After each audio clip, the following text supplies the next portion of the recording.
Magandang araw mga bata. Ngayong araw na ito ay ating tatalakayin ang mga bansang kanluranin at ang heograpiya ng pagpapalawak.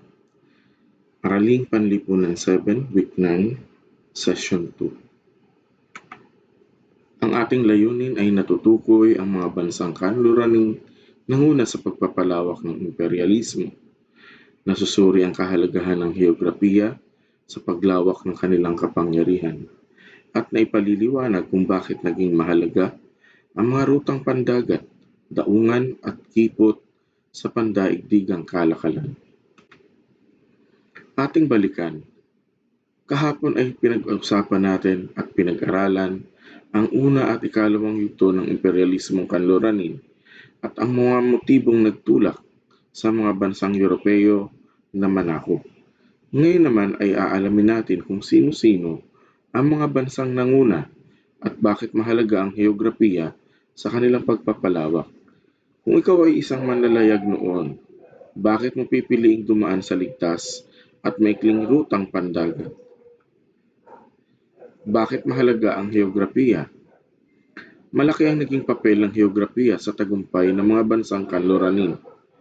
Ang lokasyon ng mga daungan, kipot, at rutang pandagat ang nagpadali sa kalakalan, paglalayag at pagpapalawak ng kanilang impluensya sa iba't ibang bahagi ng mundo. Halimbawa, ang pagkontrol sa isang mahalagang daungan ay nagbigay ng mas madaling akses sa kalakalan sa Asya. Mahalagang tandaan ang heograpiya ay maaaring maging kalamangan sa kalakalan at pananakop. Portugal. Ang Portugal ang isa sa mga unang bansang Europeo na nanguna sa paglalayag upang makahanap ng bagong rutang pangkalakalan patungong Asya. Nagtatag ito ng mga himpilang pangkalakalan sa mahalagang daungan. Narating ng mga Portuges ang India sa pamamagitan ng rutang dumaan sa Cape of Good Hope. Mahalagang tandaan, layunin ng Portugal na kontrolin ang kalakalan ng Pampalasa. Ang nanguna sa paglalayag na yan ay si Vasco da Gama kung saan siya ang nakatuklas ng ruta patungong India mula sa Portugal o Lisbon, Portugal at narating nga niya ang Cape of Good Hope sa bansang sa kontinenteng Africa at nakita niya ang ilan sa mga pampalasa gaya ng nutmeg, cinnamon at ang mga kagaya ng mga paminta. Spain. Ang Spain ay naging makapangyarihang bansa noong panahon ng eksplorasyon. Pinalawak nito ang teritoryo sa pamamagitan ng pananakop at pagpapalaganap ng Kristyanismo. Halimbawa ay ang pagsakop ng Espanya sa Pilipinas sa loob ng mahigit 3 siglo. Pinagsama ng Spain ang layuning pangkalakalan, relihiyon at kapangyarihan. Netherlands. Ang Netherlands ay naging pangunahing kakompetensya ng Portugal at Spain sa kalakalan ng pampalasa. Malaki ang naging papel ng Dutch East India Company sa pagpapalawak ng impluensya nito sa Asya. Halimbawa ay ang pagkontrol ng Netherlands sa ilang kapuluan sa Indonesia dahil sa kalakalan ng pampalasa. Mahalagang tandaan na ginamit ng Netherlands ang lakas ng kalakalan upang mapalawak ang impluensya nito. Pang-apat ay ang England o ang Great Britain. Ang England na kalaunan ay tinawag na Great Britain ay naging isa sa pinakamakapangyarihang bansang imperialista lalo na noong ikalawang yugto ng imperialismo. Nakatulong dito ang Rebolusyong Industrial. Halimbawa ay nagkaroon ang Great Britain ng maraming kolonya sa Asya at Africa upang matugunan ang pangangailangan ng mga pabrika. Panglima ay ang bansang France. Ang France ay isa ring makapangyarihang bansang Europeo na nagtatag ng mga kolonya sa Asya at Africa upang palawakin ang kalakalan at impluensyang pampolitika. Kinontrol ng France ang mga bansang Vietnam, Laos at Cambodia sa Timog Silangang Asya. United States. Ang United States of America ang naging mahalagang kapangyarihan noong huling bahagi ng ikalawang yugto ng imperialismo. Kumbaga sila na yung pinakahuli sa lahat ng mga bansa. No? Pinalawak nito ang impluensya sa pamamagitan ng pananakop at pakikialam sa mga usaping pandaigdigan. Nasakop ng United States ang Pilipinas matapos ang digmaang Espanyol at Amerikano noong 1898, kung saan ay ibinenta ng mga Espanyol ang Pilipinas sa mga Amerikano mula sa kasunduan sa Paris. Lumawak ang impluensya ng United States sa Asia at Karagatang Pasifiko. Mga rutang pandagat at daungan. Ang mga rutang pandagat at daungan ang nagsilbing pangunahing daan ng kalakalan at paglalayag.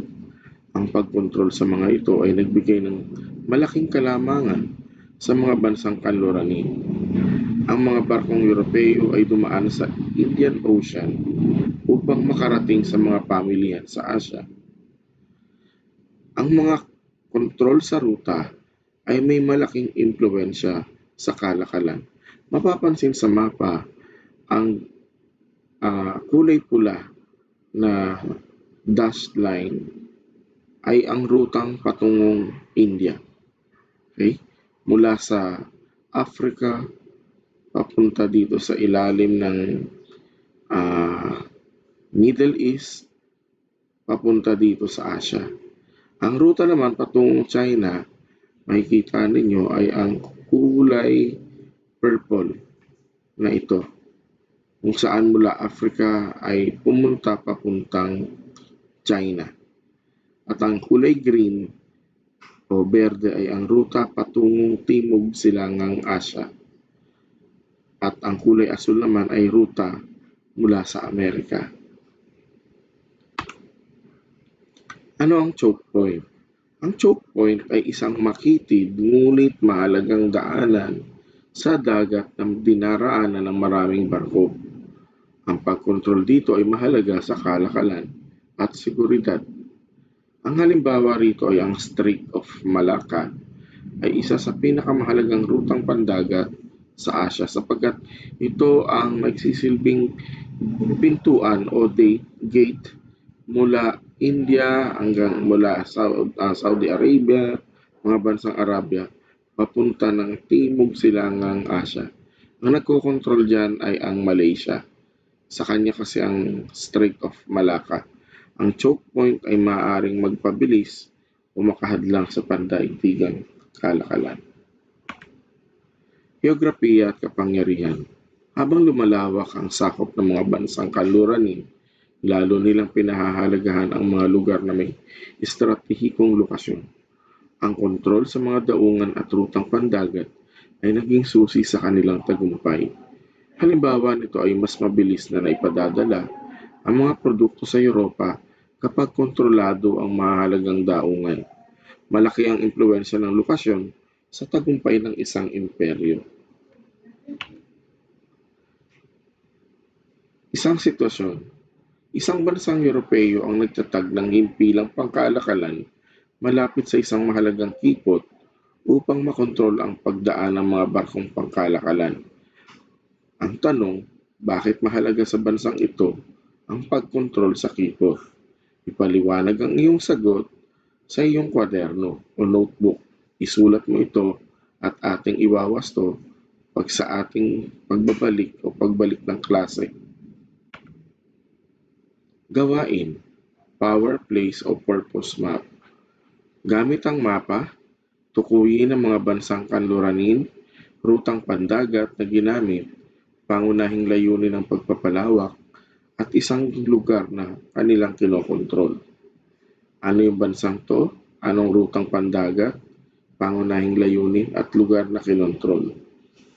Yan ang isusulat ninyo sa inyong notebook or pwede nyo itong ipaprint. May bibigay ako sa inyong PDF file or picture.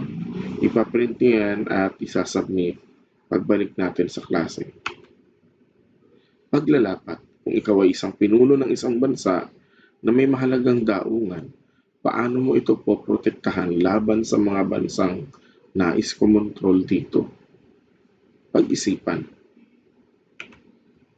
Mahalagang tandaan na ang Portugal at Spain ang nanguna sa unang yugto ng imperyalismo. Ang Great Britain, France at United States ang naging pangunahing kapangyarihan sa ikalawang yugto. Malaki ang naging papel ng heograpiya, rutang pandagat, daungan at choke points sa pagpapalawak ng imperyalismo. Ating tandaan ang mga sumusunod na mga bansa na nagsimula ng eksplorasyon at pananakop sa mga bansang kolonya gaya ng Portugal, Spain, Great Britain, France at United States of America. Exit ticket. Sagutin sa 2 hanggang 3 pangungusap. Sa iyong palagay, bakit naging mahalaga ang heograpiya sa tagumpay ng mga bansang kanluranin sa panahon ng imperyalismo? Ipaliwanag ang iyong sagot sa kwaderno. Ang heograpiya ay hindi lamang lokasyon sa mapa. Ito rin ang susi sa paghubog ng kasaysayan ng mga bansa.